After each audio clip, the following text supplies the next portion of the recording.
ગુજરાતમાં ખેતીલાયક જમીન પર ખતરો ઉભો થયો છે। છેલ્લા 5 વર્ષમાં રાજ્યમાં ખેતીલાયક જમીન ઘટી છે।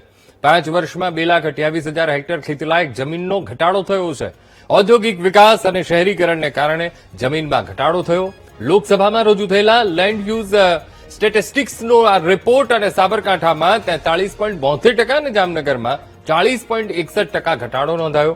અમદાવાદમાં 71,786 હેક્ટર જમીન બિનખેતી બની।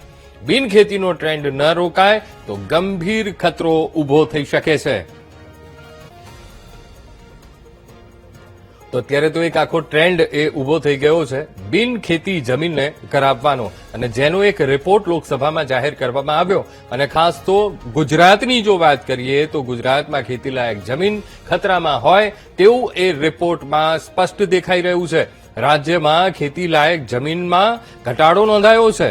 5મા વર્ષમાં ખૂબ મોટો ઘટાડો એ રાજ્યમાં ખેતીલાયક જમીનમાં નોંધાયો છે। દિવસે ને દિવસે ખેતીની જમીન એ ઘટતી જઈ રહી છે અને આ વખતે 2,28,000 હેક્ટર જમીન એ ઘટી છે। આખો 5 વર્ષનો આખો આ તાળો છે।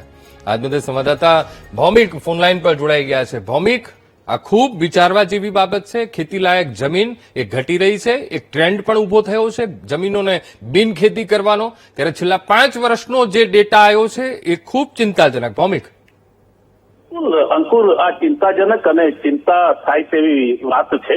લોકસભામાં લેન્ડ યુઝ સ્ટેટિસ્ટિક્સનો એક રિપોર્ટ રજૂ થયો હતો દેશભરના રાજ્યોનો, અને તેમાં ગુજરાતના રિપોર્ટમાં છે કે ખાસ કરીને ગુજરાતમાં સૌથી વધારે જે કૃષિની જમીન છે તે એને થઈ રહી છે। એટલે ખેડૂતો પોતાની ખેતીની જમીનો વેચી શહેરી વિસ્તાર તરફ આગળ વધી રહ્યા છે। ખાસ કરીને સાબરકાંઠા, અમદાવાદ અને જામનગર જેવા જિલ્લાઓમાં સૌથી વધારે ચિંતાજનક વાત સામે આવી રહી છે કે જ્યાં સૌથી વધારે આ જમીનો વેચાઈ રહી છે। છેલ્લા 5 વર્ષની વાત કરીએ તો ગુજરાતમાં સૌથી વધારે જમીનો ઘટી રહી છે। જે રિપોર્ટ છે તેની પાછળ તેના કારણો છે કે વિકાસની આંધળી દોટ, ખેડૂતોનું શહેરીકરણ તરફ પ્રસ્થાન અને ખાસ કરીને ઔદ્યોગિક વિકાસને લઈને જમીનોમાં ઘટાડો થઈ રહ્યો છે। લોકસભામાં આ રિપોર્ટ ઉપર ચિંતા વ્યક્ત કરવામાં આવી છે કે જો આવું ને આવું રહેશે તો આવનારા સમયમાં કદાચ બની શકે કે ખેતીની જમીનમાં હજી પણ વધારે ઘટાડો થાય। સાબરકાંઠામાં આપને જણાવી દો કે 43% છે। અમદાવાદમાં 71,000થી વધારે હેક્ટર જમીન છે બિનખેતી બની ગઈ છે।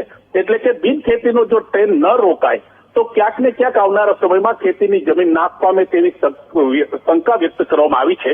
અને આ રિપોર્ટમાં લખવામાં આવ્યું છે કે આ 5 જે કારણ છે તેની ઉપર સરકારે અને રાજ્ય સરકારે વિચારવું પડશે કે આવનારા સમયમાં હવે આ ખેતીની જમીનો વધારે બિનખેતી ન થાય। 5 વર્ષમાં આપણે જણાવી દો કે 2,20,00,000 હેક્ટર જમીનો છે તે માત્ર એને કરી દેવામાં આવી છે। જી બિલકુલ ભૌમિક, સમગ્ર માહિતી સાથે જોડાવા બદલ આપનો આભાર।